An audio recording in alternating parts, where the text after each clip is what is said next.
I just blamed myself and I thought, I must be too weak. I literally thought I was stupid. Like, I literally thought I need to go see some sort of a doctor to tell me, like, if I have some sort of learning impediment. Our bodies are very highly studied to diagnose pain or weakness. I would argue that our minds are much more complex than our bodies. What you're about to hear genuinely stopped me in my tracks. We are talking about the thing nobody in this industry ever taught us, which is how to actually work with your mind instead of working against it. My guest today went from feeling so broken she thought something was medically wrong with her brain to building a global practice helping dancers all over the world with the one thing that was silently costing all of us. We talk about toxic environments, what your body does when it's trying to protect you, the difference between confidence and arrogance, and the reframe that I personally needed to hear years ago. Before we get into it, if this show has ever given you something, do me one favor and hit the follow wherever you're listening and send this episode to one person who needs it today. That's how we can keep getting guests like this on the podcast and having these amazing conversations. Now, let's get into it.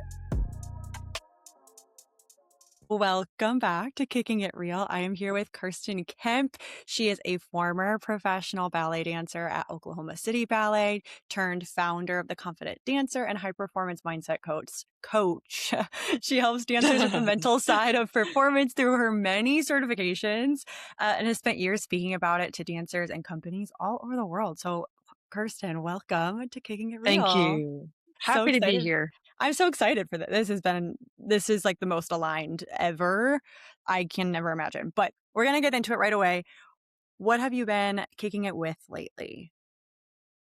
Daylight savings time, or like whatever it is, if it's daylight savings or the opposite, the reversal of daylight savings, whatever that is that happened, I look forward to it every year because I love to go on long walks at the end of my day.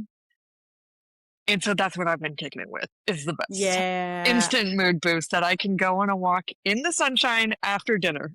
Best it's ever. so real. And it's so much better for the digestion too. I have like gut things and Yes. now I'm like, oh, it's still light. We can walk. That's probably good for that It's a real movement. thing. It's a real Yes, and, thing. like, going with a friend or going like, silence also has been my jam. I think I said that on another podcast recently, like, my answer is silence. Just doing a lot of things in silence has been so grounding instead of always getting input, sound, podcasts, videos, whatever, music. It's really nice. I'm So, also a silent walker. I think it's a little bit also of my paranoia of being kidnapped or something, which is really crazy of me. you But gotta stay on alert. gotta be high alert. Maybe it's the New York in me, but I'm the same too, where I'm like, sometimes it's just overstimulation all day. I just need silence, Too which is supposed to be much. good for you. Okay, so what are Mm. you kicking to the curb? Kicking to the curb, not listening to my body or intuition. Ew. That's Those hard. bye-bye. Like, But let's stop. yes. Yeah, yeah, seriously. And it's been serving me well, honestly. Like, whether it be I have some work going on at my house, got rid of a contractor who was giving really, really, really bad vibes. That was totally the right decision. And I realized, like, oh, younger me would have just gone with the flow on everything. Now, older, wiser, I listen to my intuition on things, and it doesn't mean I don't check and kind of contrast that feeling to what would wisdom say here, but it really is an important piece of information. And the same with my body too. Like, I've had knee pain recently getting as I dance, and that's a huge bummer. But realizing that, again, old me, before learning more about listening to my body and intuition, would just be like, we power through at all times because that's the cool thing to do. Now I'm like, you know what? If I need to take a break so that I can dance more freely and without pain for longer, that is so worth it.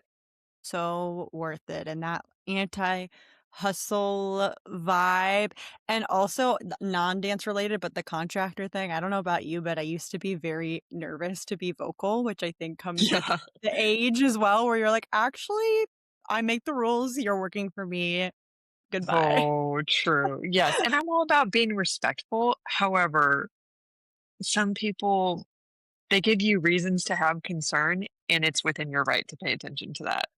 For sure. And I think I'm on the wrong side of the internet where I see a lot of horror stories about things like that. So I love that for you. Yeah. I love that you're listening to your intuition. But we're going to go back to the beginning because I am the same way as you, where the mental side of my really life, but dance journey is very much at the forefront of my mind. So I wanted to go back because you mentioned that you were not the most naturally talented dancer, and you started at a rec studio and then ended up going to the Houston Ballet Academy. So walk us through why you made that transition and what that thought Yeah. process was like. Well, I became obsessed with ballet. And just for the sake of it, I loved transitioning from my little kid classes where it was we jumped around and we used tambourines and we play games. Honestly, I was so bored by that. But I kept agreeing to sign up for ballet again every year, even though the first 4 years of my ballet quote unquote training was just like a lot of little kid stuff and I Mhm. wasn't that into it. But I think doing recitals at the end of the year made me convinced to start again. And then once the ballet training got more quote unquote serious, I was so engaged. I was so into it. And I didn't even know at the time that that was even pre YouTube, definitely pre Instagram. I had no awareness that summer intensives were a thing at 12 years old. No Mhm. clue. And I Yep. had no clue that you can do ballet professionally. So when I found out through another friend at my studio that those two things were a thing, I was like, tell me more. What is this? I got Dance Spirit magazine, Dance magazine, Point magazine, and that became my gateway for learning about the broader world of ballet and what was possible. And then from that point on, both me and my twin sister felt the exact same. And we definitely egged each other on too. I kind of look back and I think whose idea was this first, from Yep. getting into Like, it, being more serious, and then being like ballet is life. We both need to be professional ballet dancers because, again, like identical twin mindset, it's like, oh, if I do it, we do it. So wow, that was a whole you're dynamic there. connected in that way. I hear about the, Yes. like, identical twin connection, but you're It's so living real. proof. Oh my gosh. It's so real. So, really, my mission was to try to get into the best possible summer programs every summer. And so, my sister and I would basically take our training throughout the year and make it to where we would do as many summer program auditions as we could and just try to get it into the best school that we could so that we can learn as much as we could each summer and then take that back into our home studio where our parents were like, you're not going to a year-round program at 14. You're not. But we really, really wanted a future in ballet. So I now look back at that time and I think it was such a blessing that I was in the environment that I was in because it led me to be really at the forefront of my own training, to be curious, to, like I say, be a detective with my own body and my own technique. And I would look in the mirror and try to figure out how to adjust the way a position looked or felt or worked. And because I did have pretty good ballet instruction, but it wasn't anywhere near what I got once I went to Houston Mhm. Ballet Academy. Um, and so it was actually a real gift that I needed to figure a lot of things out on my own. And I had that Yeah. little incubator to do it where I could be like a little fish in a, or the reverse, a big fish in a little pond. Cause that also gave me this feeling of confidence. Like, you know what? I'm doing pretty well. And that enthusiasm and that confidence led me to want to go further, push harder, and just see what I could do. It led me to have this naive level of self belief that actually ended up serving me well. It was like now what people call being delusional. It was like, that was neat just because I was simply uninformed, but it was so great. And then No, that's sadly, so once I actually real. got the high level environments, it was like, then kind of the reverse happened where I was such a little fish in a big pond to where it was hard to overcome that really sudden shift in how I viewed myself from I can do this, anything is possible. Of course I can to wait, can I? Like, am I Yes. actually really bad and I didn't no one told me? Yeah. Well, I actually joke the same thing when I started, like, actually really going intense training to become a rockette. I look back at the first, like, workshop video that I did as an adult, and I, to this day, tell people if I would have realized how far I had to go, probably would not have kept going. Because I know. sometimes we need that, like, Yes. ignorance Yes, is we bliss kind do. of.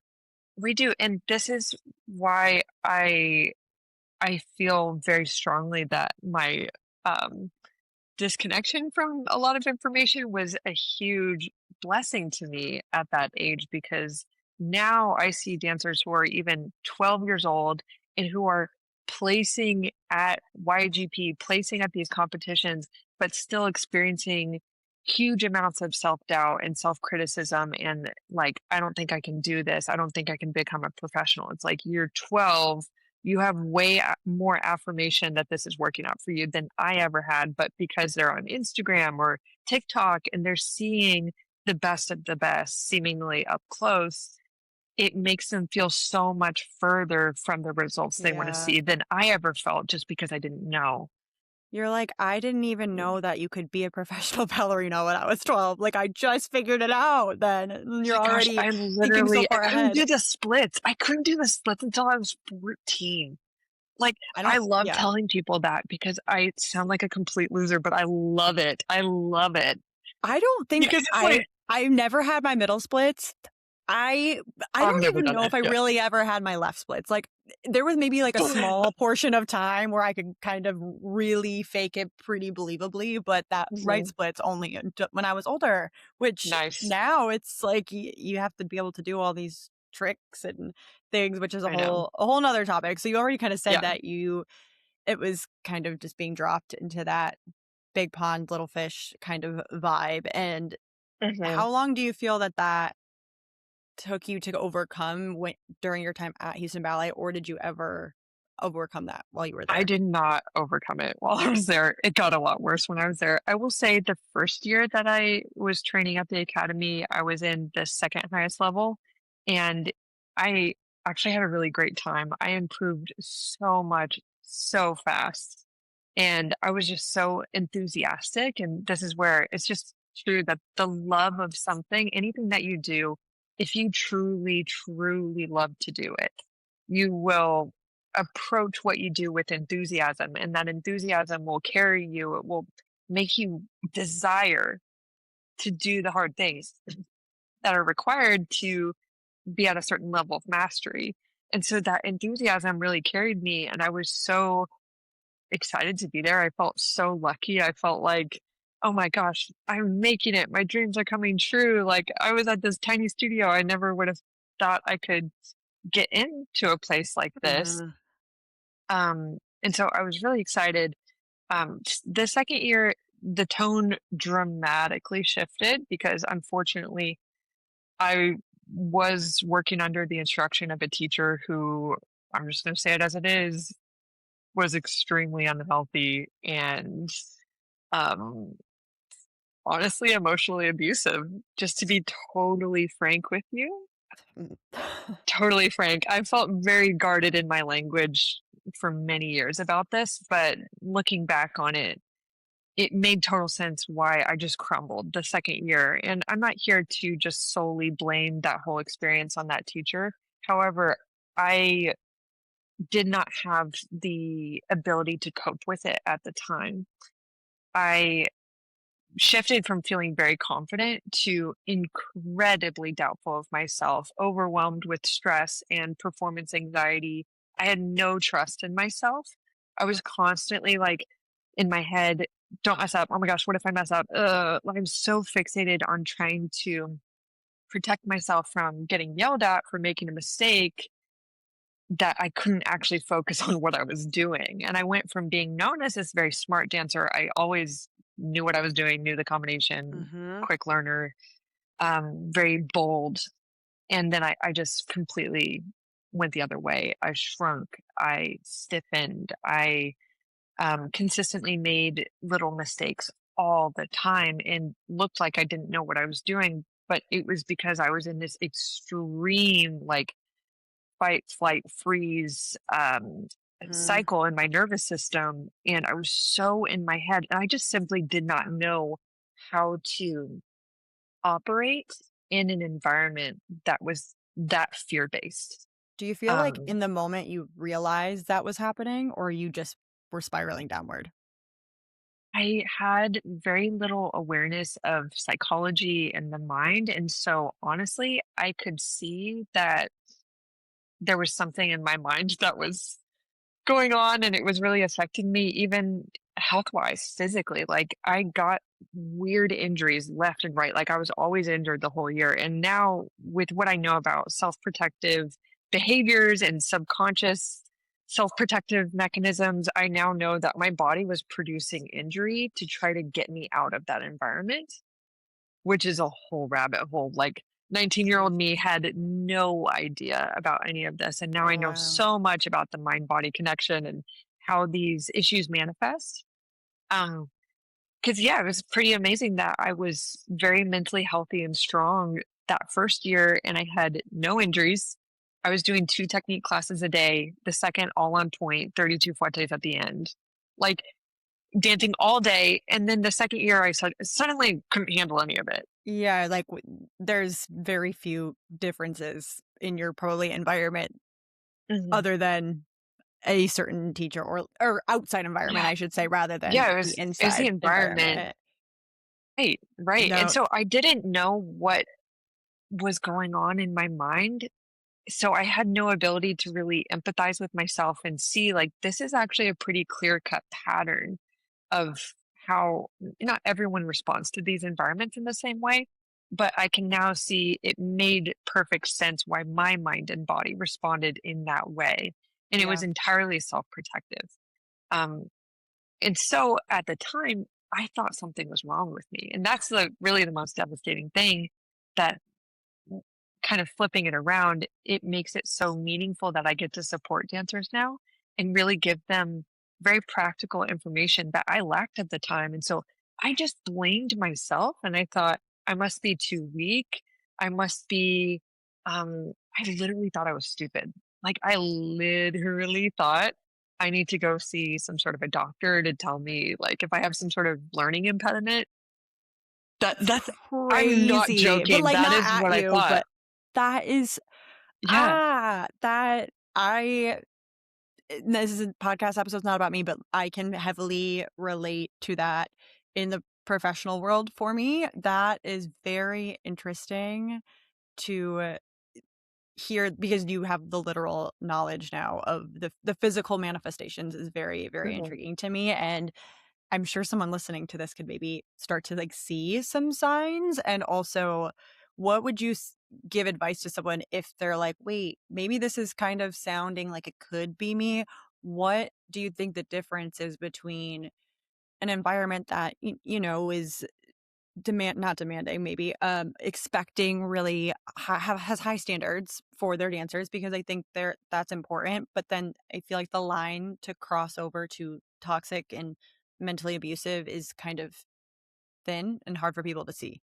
Yes. Yeah. So I will say I appreciate you asking this, because what I do want to clarify is there is nothing wrong with having a environment that's really there to push you and challenge you and help you to rise to a standard of excellence that you just don't rise to if you don't have someone saying, we're going to do 32 fuertes today on point, and we're Bless your just going to soul. do it and you're going to figure it out. Like, if you don't have someone holding you to a certain standard, it's hard to get there. And especially having a teacher who really contends for your highest potential and does give you straightforward feedback that sometimes might feel very vulnerable and hard to receive. But there's a difference between a teacher giving solution oriented, helpful feedback that might sting a little bit, like, hey, um, I keep giving you the same correction and I'm not seeing an improvement.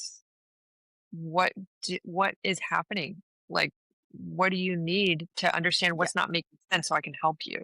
Yeah, That the might feel hard to curious. receive, but Mhm. it's like that teacher clearly has some intention to help you. That's very different than honestly what sometimes looks like bullying, which is public humiliation. What's wrong with you? How old are you? And you're still struggling with this? There's no solution given. It's not constructive. It's bullying. Do And you there's a very feel clear difference.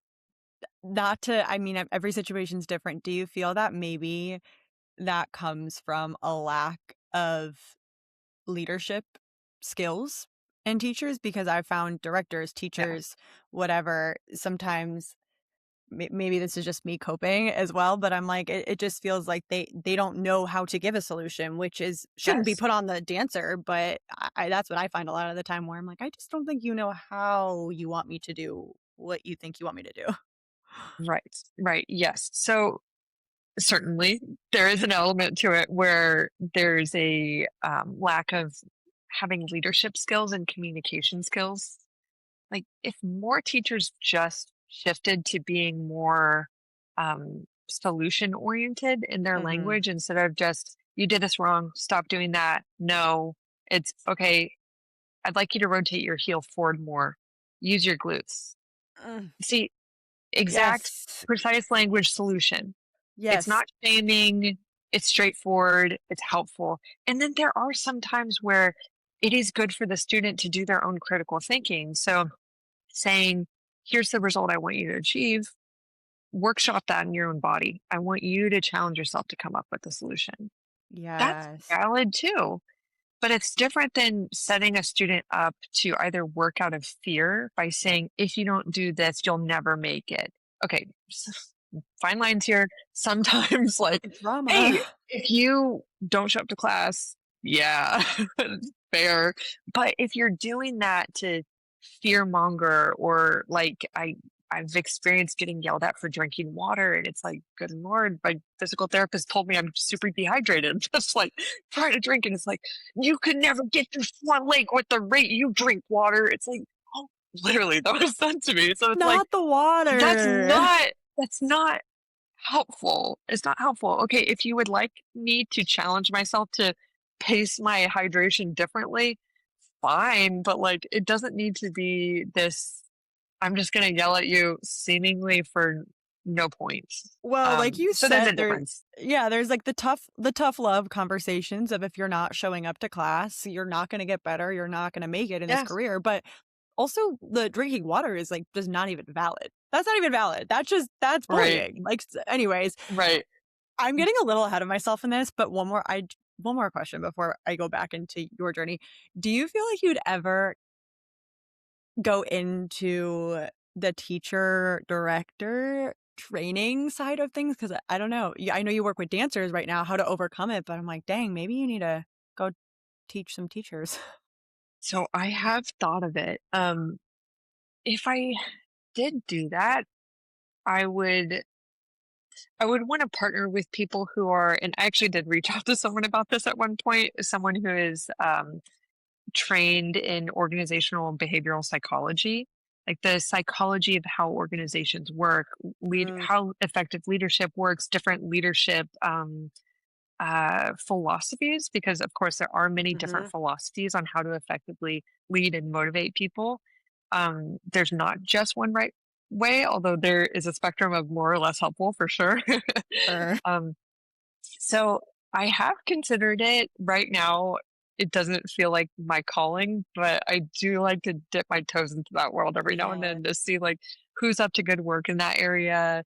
Um, and also just making content every now and then for Well, I teachers. feel the difference too is that a lot of the dancers that are probably coming to you are in a place where they want to change and they want to be better Mhm. versus maybe a lot of those teachers. It's what is it? You can lead the horse to the water, but you can't force them to drink it kind of thing. So I think So that's true. And also, a really sad thing is the teachers who need that training the most either will do it performatively if forced, or will not seek it out because they think it's ridiculous. And the people who probably need it the least are the ones who are like so hungry to learn.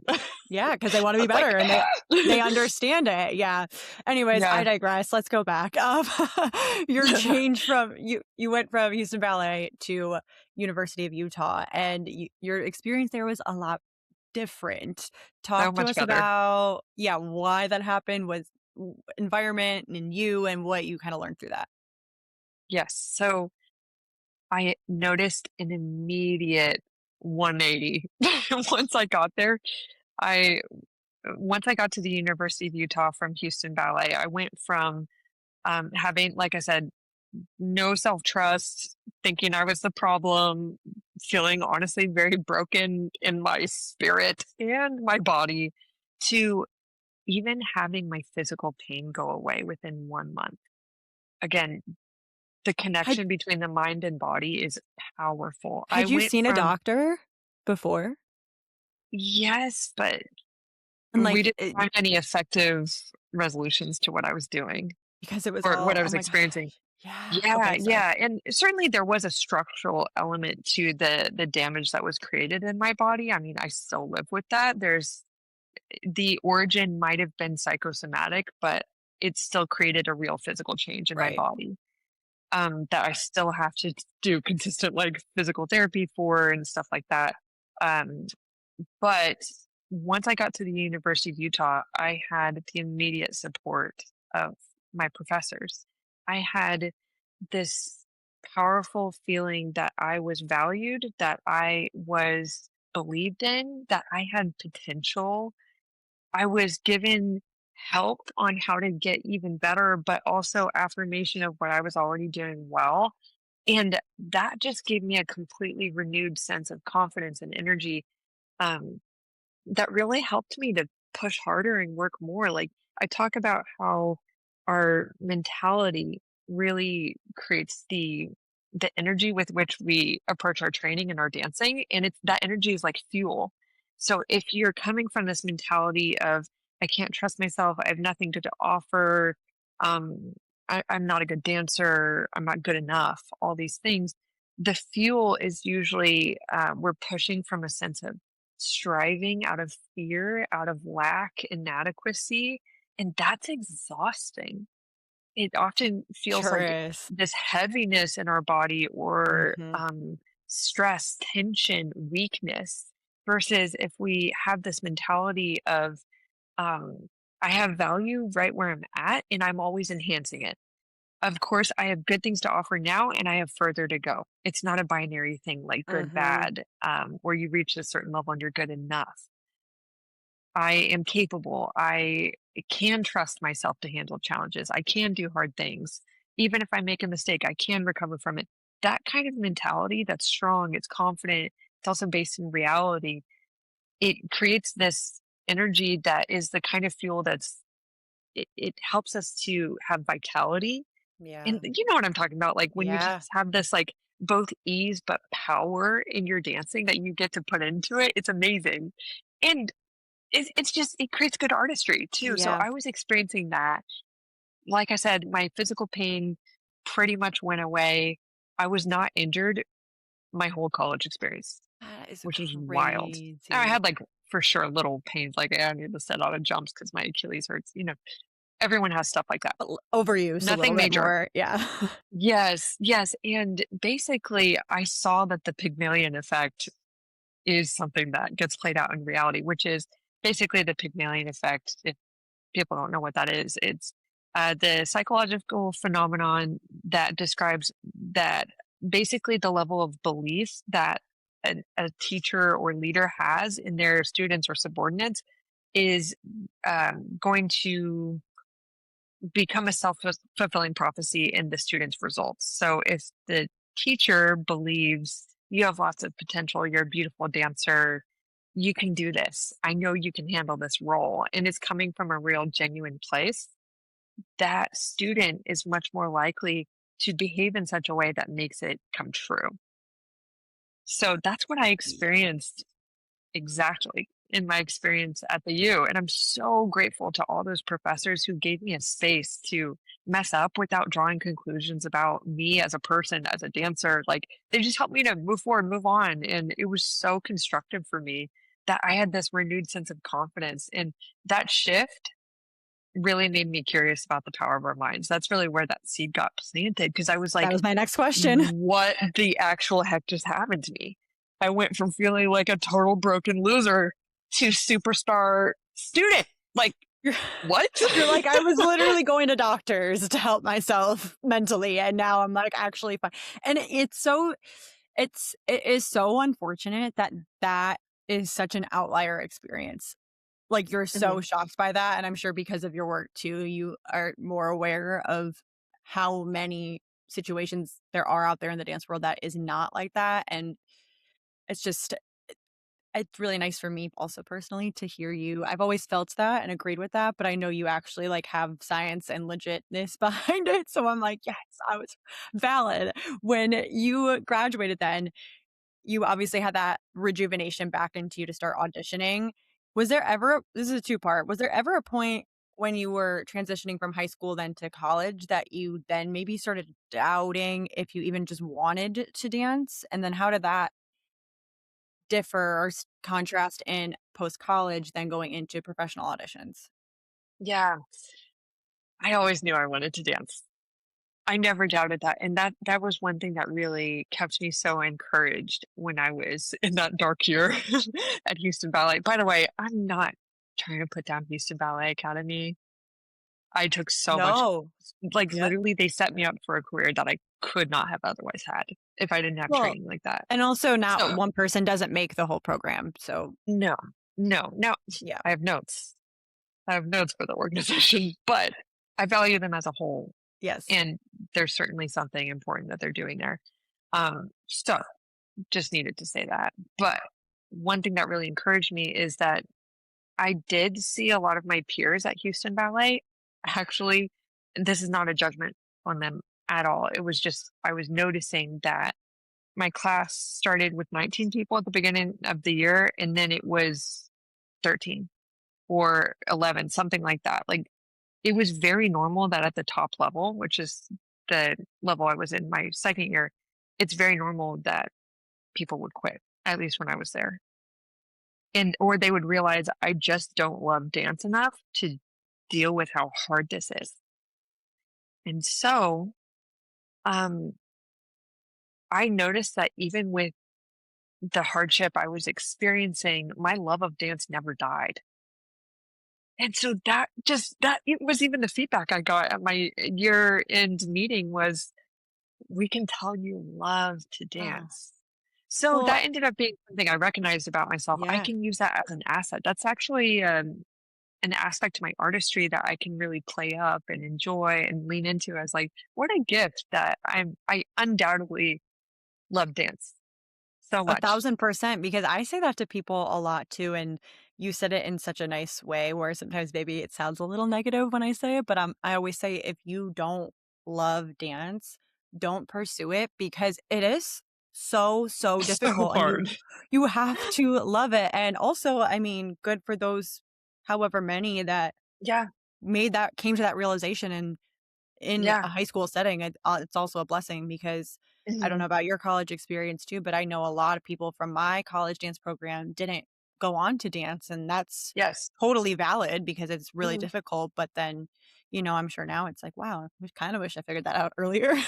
I know, I know. Yeah, I want to make it clear that for all of those dancers who decide to do something else, I don't believe that's failure. I believe it's finding something that's more in alignment. And Yes. personally, now that I've had years apart from the full-time professional realm and I dance for fun, I actually see how much dignity there is in that. I'm like, you know what? That is so cool that a dancer would recognize that this level of sacrifice is not worth it for me to just be in a company just because that seems to be the thing that people do. Like, that's actually a really courageous decision that dancers make to say, I want to have dance in my life or not, but I want to create a life for myself that is more in alignment with what I am ready and willing to work towards.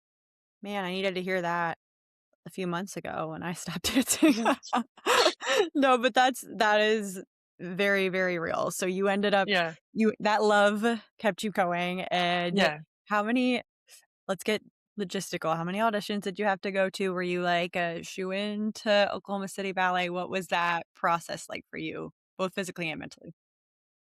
It was actually so great. And I only did 6. Okay, but here's the crazy, crazy, crazy thing.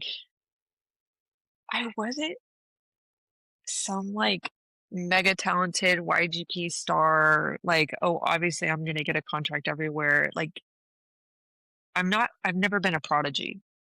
And even technically, there were so many dancers in the auditions I was going to who were technically more proficient than me. I think first I was really strategic about what companies I auditioned for.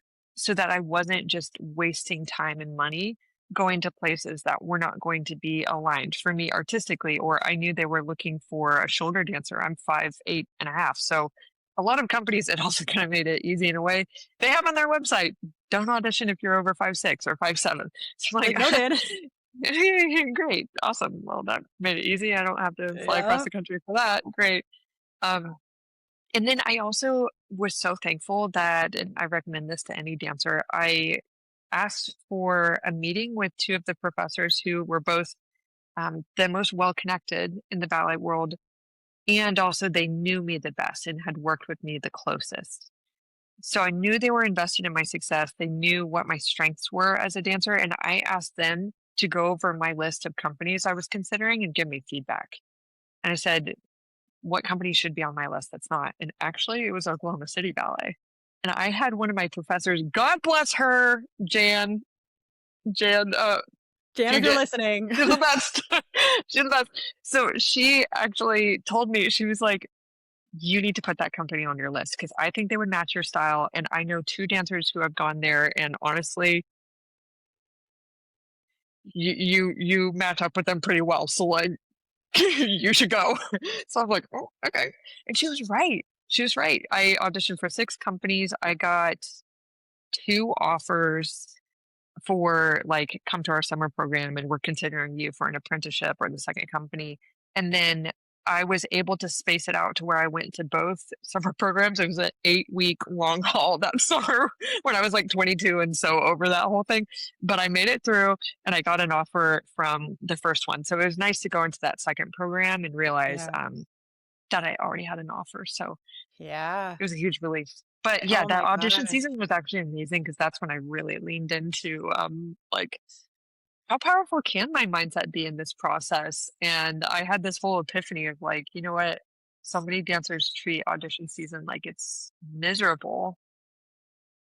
And I can understand where that's coming from. But I was watching dancers in the top level of the University of Utah's ballet department. I was in that top level my whole 3 years of being there.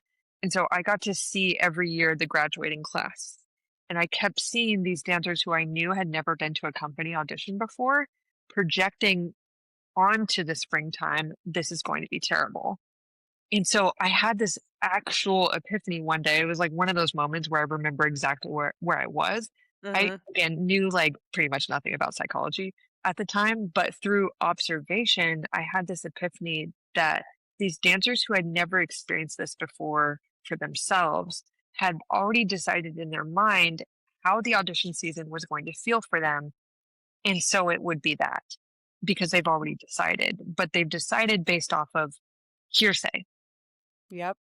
And so I thought, if they can just decide and create that experience for themselves, what if I could decide to make this exciting? Where I see every audition as a chance to see dancers and be inspired by them, get exposed to different environments and dance in new studios and new cities. Like I had this mindset, like Yeah. I'm going to treat every audition weekend like a little weekend trip. How cool that I get to go across the country and chase my dream. And it's like I was on a really small budget, but I would like do little things to make it exciting. Like Yeah. after every audition, I would give myself this challenge. Like I'm going to make one new friend at the audition and I'm going to find one dancer who has a later flight who wants to go have a fun lunch with me, and then I would go to the airport. And so, Oh like, I my was just doing god. these little things, and I ended up feeling so empowered and like, wow, I've now reclaimed the power of my mind that once was in such a broken place and worked against me. And that was really just through like curiosity and observation, and before I even had like concrete understanding or skills. So it was Yeah. amazing. That is incredible, and also you figured that out at kind of a relatively young age, I feel. Like, 22 is pretty young to be I was figuring fortunate. anything. Yeah, you were just do you think that maybe because you had experienced such a low, you were maybe naturally searching for that a little bit Yes, more? Which absolutely. it's Yeah. always the my soft muscles post of like, Yes. that sucks, but then you kind of have to you either succumb to your negative situation or you fight to Yes. make it better, which is so Yeah. so cool, which I love that for you. You know Mhm. what? You kind of earned an easy audition season from your past, Thank so you. it's fine. So it's fine. I take back my scoff at you for that. How long did you end up staying at Oklahoma, and what was that experience like until the moment or time period you decided to step away from dancing? Yeah. So it was the best of times and then kind of the worst of times, but not because of the company. I Yeah, had an amazing time in the company. It was also really beautiful and redemptive because I really appreciated the director who was there at that time. I had a good working relationship with him.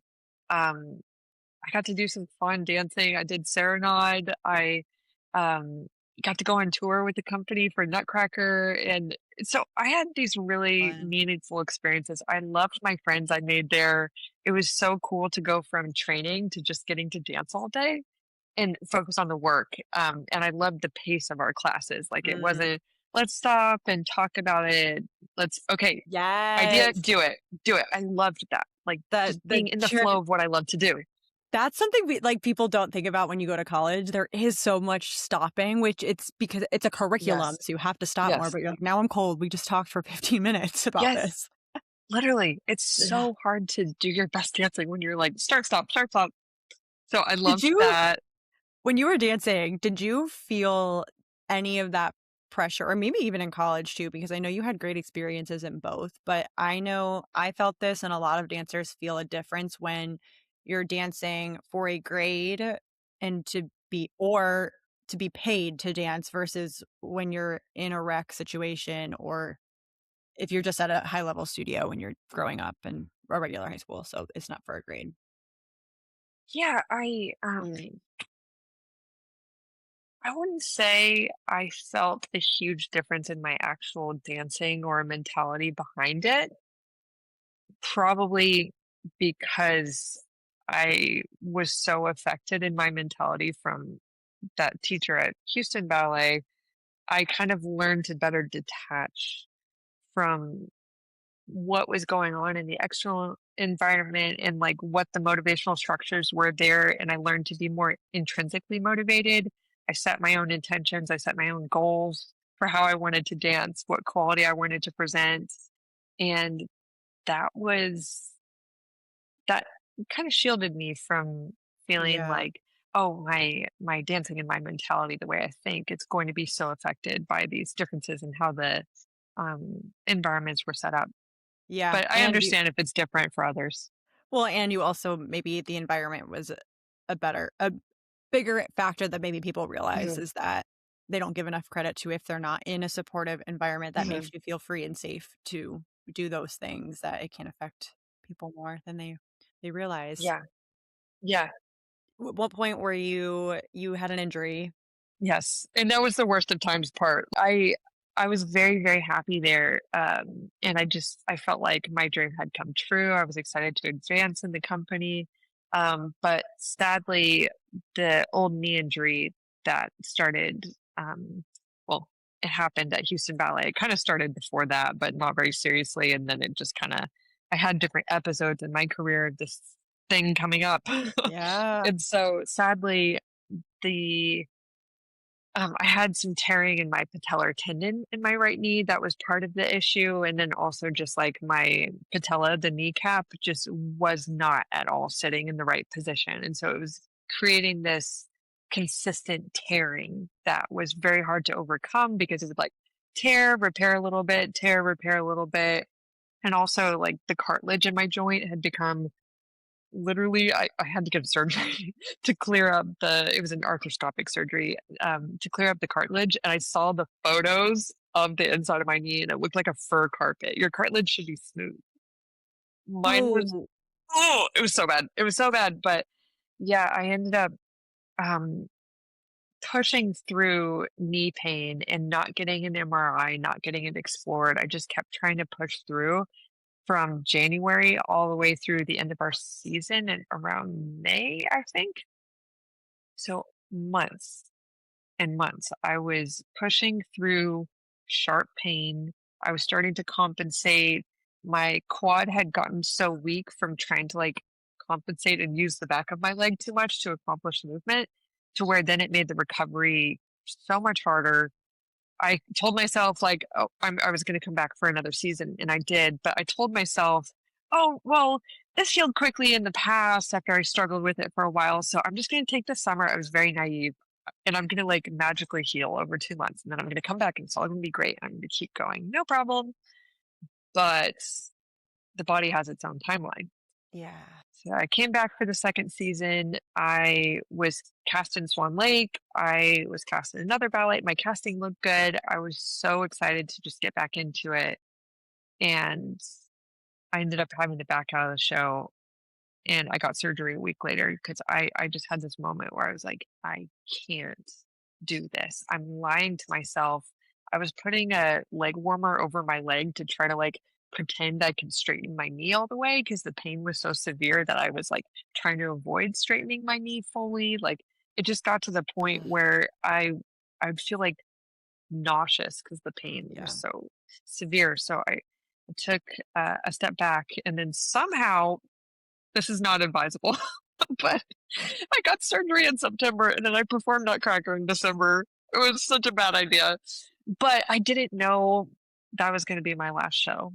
Um, and so it ended up being this special thing because essentially after that, I had my like come to Jesus moment where I realized I have to stop lying to myself. My knee isn't getting better. I'm not in the shape to go through audition season.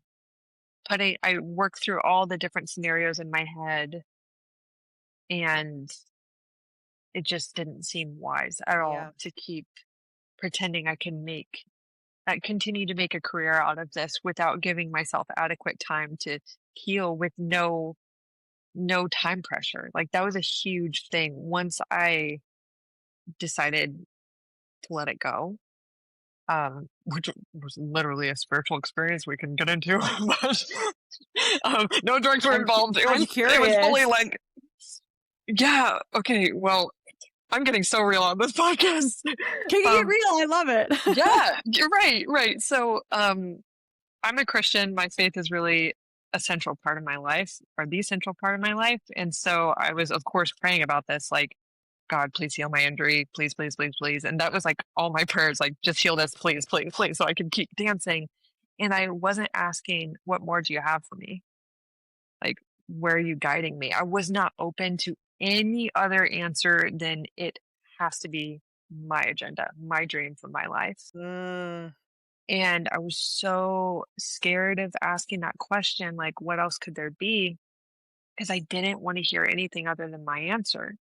And so I was really in denial, like, it's going to heal, it's going to work out. And it wasn't. So I had this moment where I was like, okay, I'm about to come back from Nutcracker, the little break that we had after Nutcracker, and get back for the spring part of our season. And I decided to like fast for a day, which for a lot of people of faith is like for spiritual discernment, like to get closer to God so you can like pray and discern like a direction. hmm It's not the only intention, but that's how I was using it. And so I did that. And then I just had this feeling like my answer will come tomorrow. So I went to ballet class the next day, and I literally was starting bar, and I actually didn't feel very much knee pain, which this is the supernatural part. Old me would be like, I don't have pain, so let's go, baby. Yeah. Like it's time to Like, go back. yeah, yeah, but I kept dancing and I felt open minded, which was huge. Previously, I was not open to anything other than my plan. I remember like it was yesterday, I put my hand on the bar right before, in the pause between the teacher saying, okay, let's start, right before the pianist hit the keys. I had this message come through in my head in this piece that came from the top of my head all the way down through my toes. And I just had the sentence so strongly in my mind, Kirsten, by saying yes to this, you are saying no to so much more. I'll never forget it in my whole life. And literally in that moment, I went, okay. And I just let it go. And I danced the rest of the class. I didn't tell anyone. I felt so light, so free, not in pain. I was dancing actually really well. And people were like, you look really good. Are you better now? And I was like, You're like, "Yeah, not for the reason you think, though." yeah. And so then I went up to the rehearsal director after class and I told her like, hey, this is my situation. I've decided I really have to stop. Can I get out of my contract? And she said, yeah, that makes sense. Let's talk to the company manager. And we cried together and she hugged me. And then my friends were like, what just happened? And I told them and I was like, happy crying. And they were like, that's the most Kirsten thing ever. I'm like, it was like, but literally, it's so true. Like the life that I've lived since then has been a manifestation of that.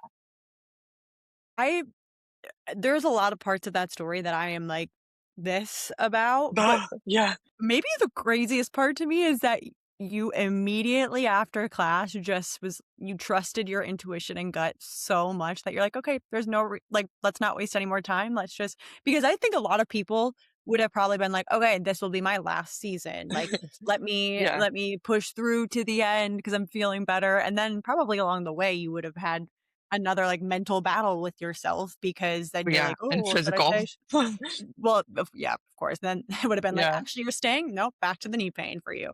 Wow. Wow, wow. That is Yeah. I love Thanks for that, and letting me share that. I know it's like very personal, but well, I thank mean, you I just for have to be true to that's what happened. no, but thank you for sharing because that is it's again, not about me, this podcast episode, but I can relate so much in the sense of when you make that decision, Mhm. when it's the right decision, that lightness, that, like, Yes. you can breathe a little bit, and it's Oh like yeah. and I'm sure in that moment you didn't know exactly where you were going, but you're like, "I'm just gonna trust I that had I'm no listening to." clue. Yes. Okay, so then what No idea. happened then? So you Okay, stop. so Let's get into yeah. this. Okay, so what happened after that is I kept just working in Oklahoma City. I was teaching ballet, I was tutoring on the side. They very graciously let me continue to take class with the company to help me have a sense of community, which again, like my heart is with Oklahoma City Ballet. You guys go audition for there. They are a great company. Great Wow. company. I have Sounds great like things to it. say about them. Yes. I mean, I know there's a new director, but my friends seem pretty happy there. So from what You're I like, "I can can't tell, speak good for things. everything." Yeah. Yeah, I can't speak for everything. Yeah, but I had a great experience. So yeah, I really leaned into I don't know, and I'm just taking the next step that makes sense every day. Next step that makes sense. And so I had, of course, a lot of people asking me. Even the director was like, so what are you doing next? And he was so nice and encouraging. He was like, you're so smart. I know you can do so many things, and I'm excited to see what you do. I was like, thank you, Robert. Oh my gosh. Like, thanks, Like, but I don't have an answer for you, but, like, thank yeah, you. and I just said, honestly, I don't know. And I just kept living in the pause of that, like, I don't know. I don't know, but I'll let you know when I do. Yeah. Instead of like, I found it exhausting to try to manufacture some answer I didn't have. So anyway, that being said, I was interviewing for different like office jobs at the time, but I felt like, what am I doing? Like, what kind of life am I setting myself up for? I studied finance in school and I anticipated that I would get a master's in finance after I was done dancing and work in that world. That's what my dad does. He's a wealth manager. And so I thought like I can do this. And I was good at my business classes and stuff. It's so funny because Yeah. my husband's a wealth manager, and the way you guys are Nice. so different you guys are so different, though, I like know, LOL. I was not meant to do that. No, I don't think like, you could have probably been successful, but I I think you could would, like, have, not go but that path. Okay, anyways. yeah, yeah, I could see it now, but it was very, I think, ego driven. Like, "Ooh, I'm Oh, going to be successful," and yeah? it makes sense. My younger self was like looking for success and status and some obvious thing that seemed impressive. After a painful time in my life, it just made sense. But anyway, blah blah blah. For some reason, even though I prepared myself to go down that path when I was in college, suddenly that just did not seem like the thing. It did not seem like something I actually wanted to pursue. And then all of a sudden, like with it was March, I decided to stop dancing professionally in January. By March, my twin sister, God bless her, Kelsey, She's the best. She had decided that she wanted to change careers. She was working in technology consulting after she had her own journey with ballet. Um, Hated that job. It was not a fit for her. And so she was like, I need to do something else. She ended up discovering that career coaching and executive coaching is a thing. I didn't know what coaching was. And so she did all this research and she ended up deciding, I want to be a career coach to help people find meaningful careers and find a job that aligns with their sense of calling and their unique gifts. I was like, cool, that sounds great. And she said, well, I signed up for this certification program to become a coach. And they offer for a guest to come for free to the first in-person like training conference Mm. weekend. If you want to come, you should come. You should come with me. And I was like, "Ooh, I don't know, I might be busy," which I Suddenly totally something came wasn't. up. Yeah. So dumb. So I'm really grateful she was like, you need to come. So I did. I showed up and I just had this thought like, well, I'm at this point where I really have nothing to lose. So I'm going to just pretend I paid to be here. I'm going to go Yeah. all in on this thing. And I ended up learning about what coaching is, how it works, how you can make a career out of it, and how it's a way to basically be a professional cheerleader for someone. More than that, too. Like you help with personal transformation and helping people achieve their goals and shift their mentality, their mindset, their plan to align with helping them achieve their goals. And I was like, wait, this is a job? And so basically by the end of that weekend, I gave them all my money. I signed up. I was like, I guess I'm going to be a coach. All this is hilarious because, again, old me was like, I always have to have a plan. Everything's very premeditated. But I was in this place where I was just very surrendered. And so I just figured it out backwards once I found out what coaching was and that it really aligned with my gifts as a person. And I looked back on all the times in my company where I was injured, but my friends were coming to me for pep talks and they wanted to talk through the challenges they were experiencing. And I started to notice how many dancers couldn't see themselves clearly. They Mm. would look in the mirror and see someone worth criticizing and like, I'm not good enough. I don't have anything to offer. And I was in the position where I would love to be able to walk normally and to jump. And so I had this other epiphany where I realized dancers are amazing. Like the things we can do are incredible and so worth celebrating.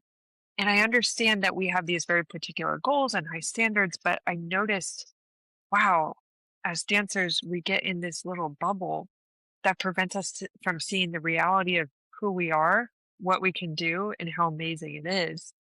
So all that ended up working together where I recognized that I had been through so many mental challenges in my career, whether it be self doubt or performance anxiety. And I wanted to know more for myself, like, what were the techniques I was accidentally using to create transformation on my own? How can I take that even further?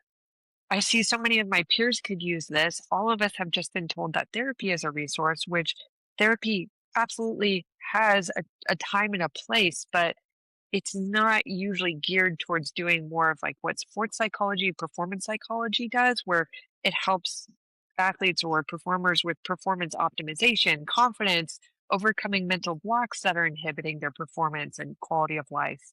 And yet, whether it be from therapists or sports psychologists, both of which dignified professions, absolutely. But I noticed for myself and so many of my friends, we didn't want to pursue help from those avenues because we worried about being misunderstood. Mhm. And so I thought, you know what? I have this unique life experience. I have a gift in this area to help come alongside people and help them to optimize the mental side of dance. And I have a passion, and I see that this is an underserved community in this area. Yeah. So I just decided to go for it and launch Here what we ended up are. becoming the Confident Dancer. And over 8 years, it's grown to where I've worked with dancers from the best companies in the world: Paris Opera, New York City Ballet, San Francisco Ballet, Houston Ballet, So cool. Broadway people, like top competitive dancers in Scottish Highland, Irish dance, like YGP Prix de Lausanne winners, and also like people like me who just do it for fun now, or Ugh, pre-professional dancers, or even yeah. dancers at Houston Ballet where I used to be. And so it's just been really cool to see that sentence of there's so much more for you that you're saying no to if you say yes to this life of being a dancer, like, it's come true. Do you ever feel I'm not quite in my journey where you are, where you're like, "Ooh, I'm like, I know exactly where I'm going," but I Yeah. often I'm sure maybe you could relate to the feeling of no regrets about your dance career, but Mhm. now maybe in hindsight, you can look back at it and be like, "Oh, you know what? Maybe I wasn't meant to be a professional dancer. It was my stepping stone to get me to what I'm actually meant to do," which I think could be helpful for so many people who experience it, whether you don't dance professionally at all or you do for less time than you think, and that Mhm. idea of being open to it, because I know for me, I had this, like, identity grieving period of, Yes. "I'm not a dancer and I want nothing to do with dance." It sounds like you didn't maybe have that as much because you were still It was dancing maybe a little there. bit? It was certainly there. For sure. Yeah. Um, yeah, I totally empathize with that.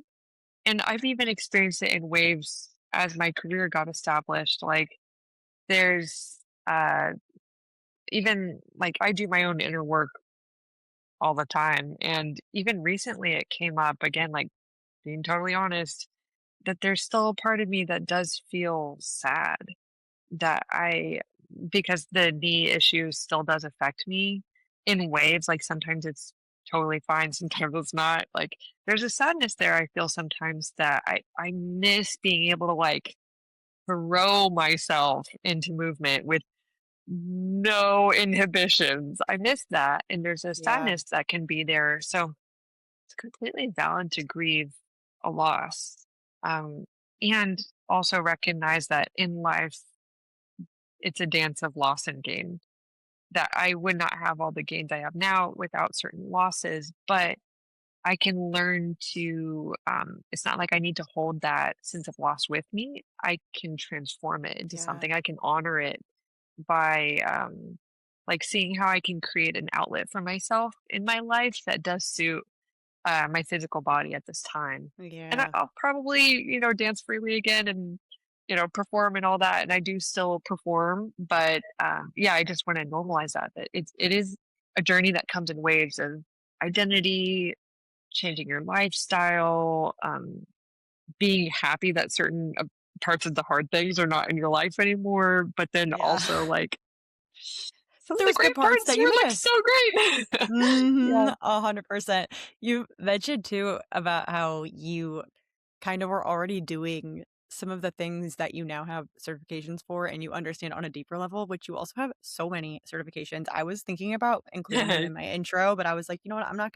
Oh, I that was a will lot. fumble all over my words. If you don't It's okay. mind telling us, maybe like for everyone listening so they know what your certifications are and which one you feel like you maybe utilize the Oh, that's a most great or question. yeah.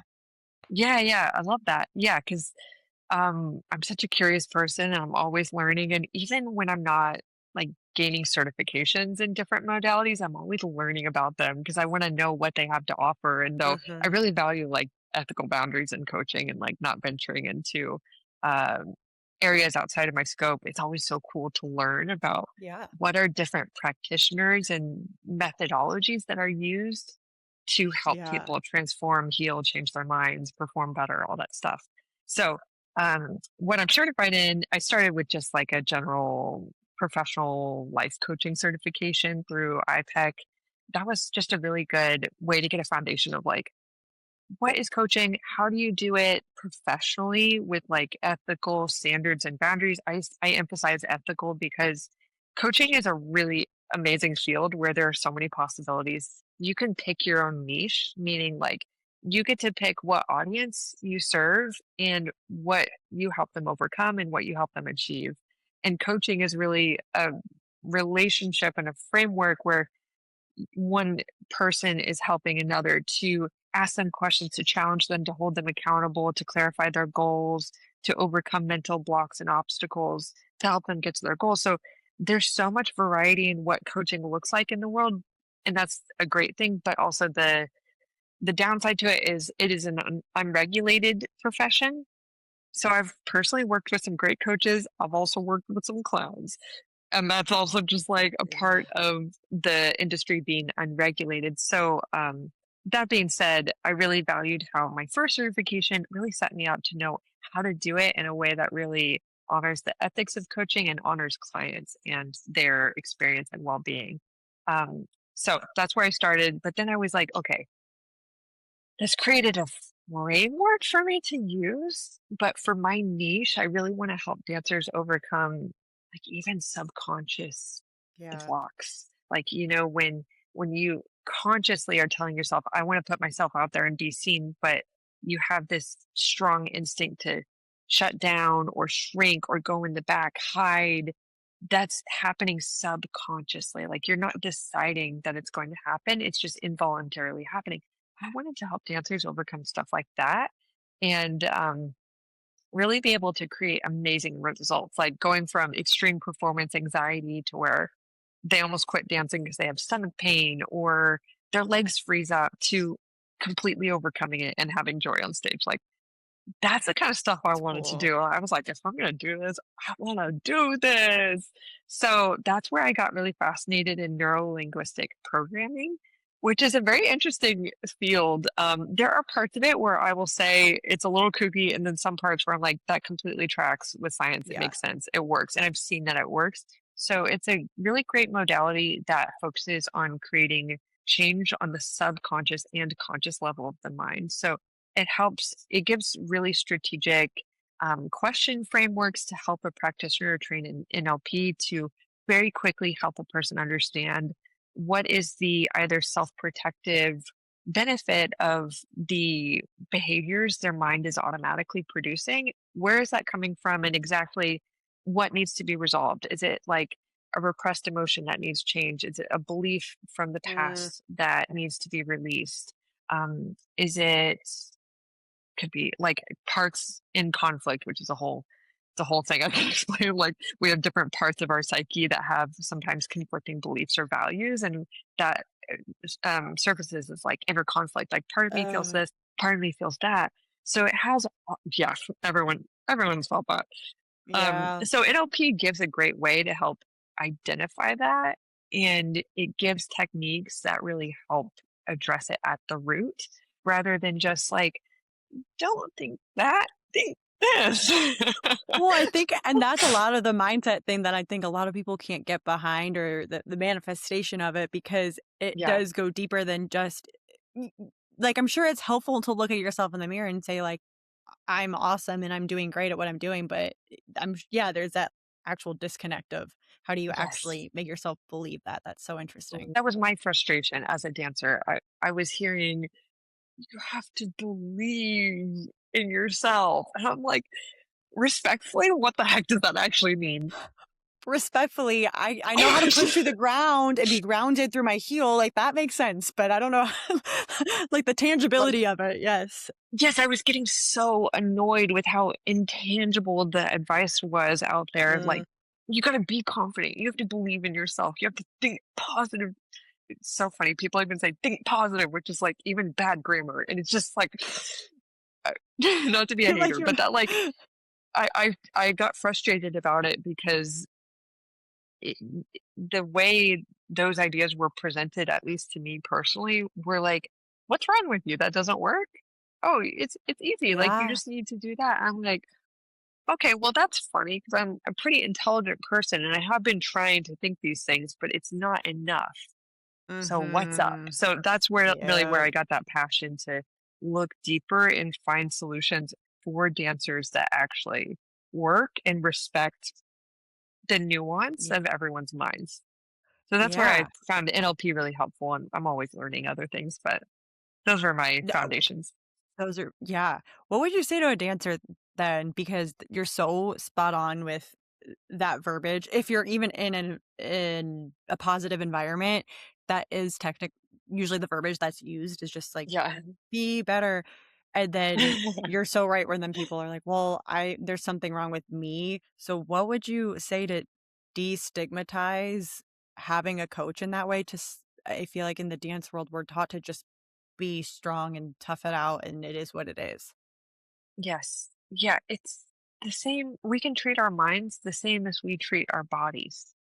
We in dance training seem to have an understanding that you don't just show up and like in ballet force your feet to the side and call that turnout. Like there's an intricate understanding of your anatomy that we seem to respect is necessary to accomplish turnout in an authentic sense. Yet with our minds, it's kind of treated like this very simple thing. I would argue that our minds are much more complex than our bodies. Our bodies are very highly studied. We have names for each of the muscles and all the different things that could be going on with it to diagnose pain or weakness. It's a lot more clear cut than your mind. And so the fact that we seem to have this culture in dance of like, oh, what's wrong with you? You haven't just like figured out how to master confidence? Oh, you haven't just like thought your way out of that? When we wouldn't be like, what's wrong with you? You haven't learned how to be like a world-class dancer without having a coach who breaks everything down for you? It's so silly, honestly. It's like a vicious cycle a little bit, Yeah. which you bring up a an interesting memory for me too, because I've actually had a director say to me that I'm not confident, that putting that on me. So, what would you consider confident? And do you think that another person can gauge someone else's confidence, or is it something only you can measure? I'll work backwards on that. I do Okay. think we can sense when someone is not confident. They're it's pretty clear in people's body language. Mhm. See, our feelings, our internal state become evident in our body language just through little micro cues and gestures. And our human minds have mirror neurons to perceive each other's internal state, and it helps with social intelligence, emotional intelligence. So we're designed to be able to perceive people's emotional states. Now, you can certainly take that too far and be arrogant in assuming you know everything about someone's internal life. I don't think we should take it that far, but personally, I can tell when Yeah. someone has self-doubt or an insecurity or low self-worth, like I can tell. Now, do I know everything about why and take the assumptions with that too far? I really try not to. I try Yeah. not to overstep my bounds there, but I can tell.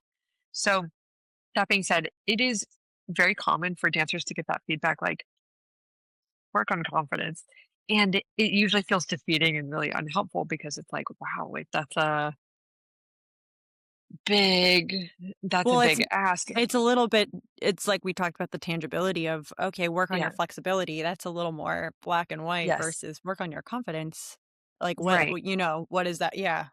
How do you Yeah. work on that? So So what would you for say to for someone? teachers, well, I'll talk to teachers and I'll talk to dancers. So teachers, if you're going to give that feedback, which I understand confidence is really important, but if you're going to give that feedback, break it down for a dancer and say very precisely what are you seeing in that dancer's body language and what is it conveying?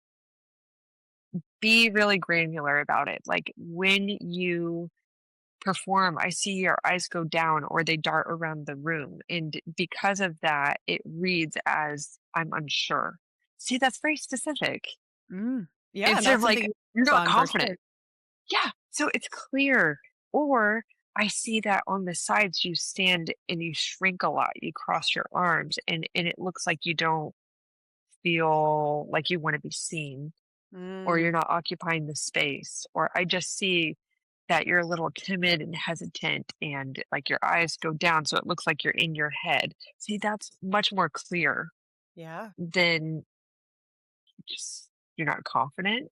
So Yeah. it And I gives think dancers a tool to yeah, say it explore. probably opens conversation a little bit better too, of like, Yes. if you're looking down, maybe it's for a different reason, and then that's a great dialogue too to open up Yes. too, of like, oh, because Yeah. I think how you portray, I couldn't agree more with the energy you portray says so much, probably more than your words say or your Mhm. movement, your dancing, but even just those in between moments. I know you wanted Yes. to speak to dancers as well. Yes.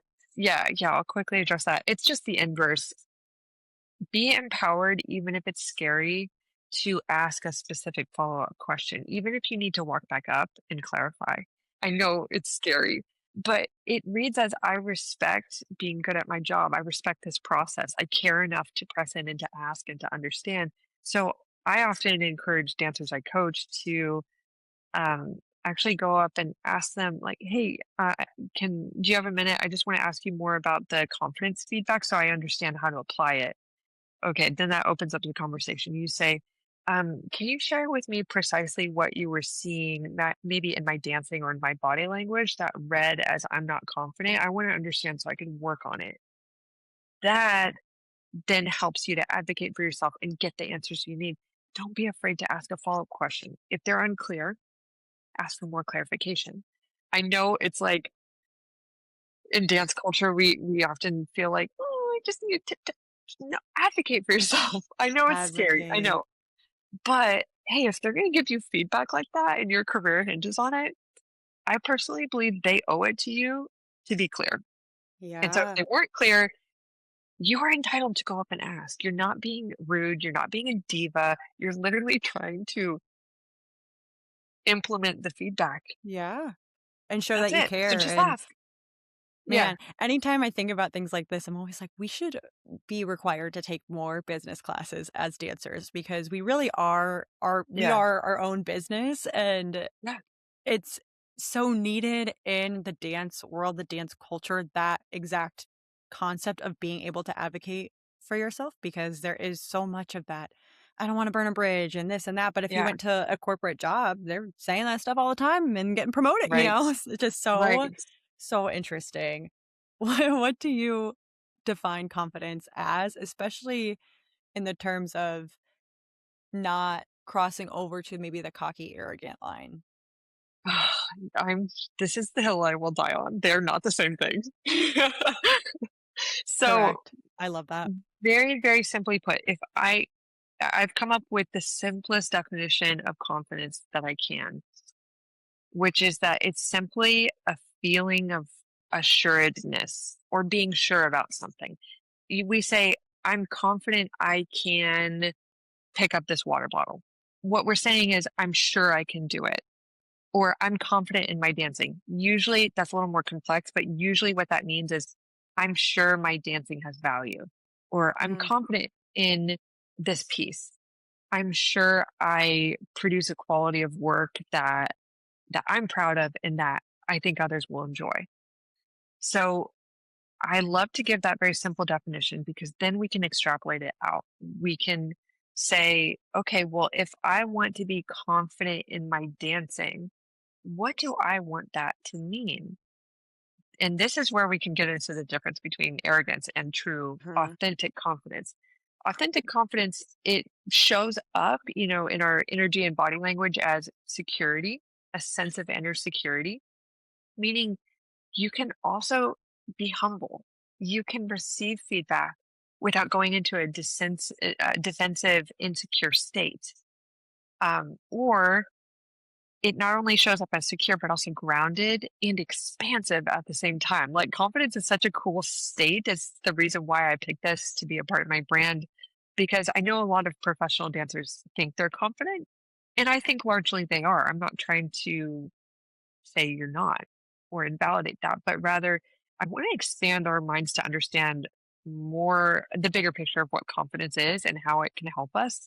Even if you are not really insecure about your dancing, usually enhanced confidence might show up as more self trust, a greater willingness to take risks and dance with Yeah. more boldness, put yourself out there, a willingness to be seen, which is an act of courage and vulnerability. It takes a certain level of confidence, which is that inner security, to be able to feel like you can do those things without your mind going, "Oh no, am I in danger?" Because there's this Yeah. baseline of I know I can trust myself. I have value to offer, but I kind of interrupted myself. The difference between confidence and arrogance. Arrogance is I'm sure I'm better than everyone else. My confidence is found in feeling superior to others, Ooh. which is so different. That's actually coming from a place of deeper insecurity because people who are arrogant need for others to be lower than them to feel sure about themselves. That is deeply insecure. But it looks on the outside like confidence. It's look at me, I'm the center of attention, which by the way isn't always arrogant, nuance there. But if someone needs to get that validation, needs to believes that they're the best in order to feel okay with themselves, that's actually insecurity. But body language wise, it can present as confidence, which is also, I won't get too deep into this. The media does us dirty here in presenting confidence, really more as arrogance. It's, I don't care what you think. I'm the best. If you don't like me, screw you. Kind of, that's arrogance, my friends. True confidence actually presents itself as vulnerability. Like you can stand in the front and be seen, but it's because you feel secure enough to share what you do without attachment to, I Mm, need you to approve of me. Otherwise, I'm going to go to the back. That's insecure. Or it can also look like I can embrace that another dancer got this role because they must have really beautiful things to offer. And maybe they were a better fit for the vision, but that doesn't mean I'm bad. mm. So it's like freedom, it's humility, but also boldness at the same time. So good. That is the clearest definition on both sides I think I've ever heard. Yay. If there is a dancer or a human, if you're not a dancer listening to this, that wants to be more confident in their craft, would you recommend them focusing more on the physicality of the craft or the external mindset component? Or Mm, is it different for every case? yes, I'd say it's different for every case. That's such a good question, though. I will try to present some nuance here. Um, Usually, when I coach dancers, I do tell them I work with dancers who usually have at least 3 years of experience, not because the other dancers who just started aren't worth my time or anything. It's just rather I understand there's a certain level of competence that is involved in feeling confident in our ability. Mhm. Like, I don't feel confident in my ability to go drive a race car because I'm not trained in that. I'm not. Truly. So, but it's not like an insecure thing. It's just more, I don't Yeah. possess that skill set. So, there's an aspect to confidence that is coming from something called self-efficacy, which is the belief in your ability to do something. And that belief is somewhat predicated on your level of competence. However, this is where we get into a gray area. Most dancers I work with are highly competent, but believe they're not. Mm, That is where the opportunity and invitation is to do that mindset work. The or the former example I gave is more like, okay, if you feel insecure in your ability to dance, you don't have to be insecure in the sense that it's shameful to not be experienced. It's just, okay, in order to feel more solid in your dancing, more confident in that sense, practice yeah. and set specific goals around what skills you want to build up in order to feel secure in your dancing so you have a more narrow focus that helps you to perceive the results. But then for the more experienced dancers who struggle with confidence, they really don't need any more competence. Mm-mm. We're all on a journey to gaining more confident competence, sure, but usually their competence, their ability has far outpaced their actual confidence in their ability. So for them, it's the mind that needs to be Yeah. addressed to catch up with trusting the ability you already have and being able to see it and appreciate it. Yeah. I think that's a great way to summarize that. And I could not agree more. And man, I was like, I said that on off mic, off camera before we started. I'm like, I wish I found you before when I was still dancing because I so mean, many, same. you're I like, was I need to buy struggling. some of that too. So many amazing things. I have 1,010,000 questions, but we're gonna end with our closing questions, which the first one is, I know hindsight 2020, so yeah, obviously we would never change anything about our past, but if you could give your younger self a piece of advice, what would it be?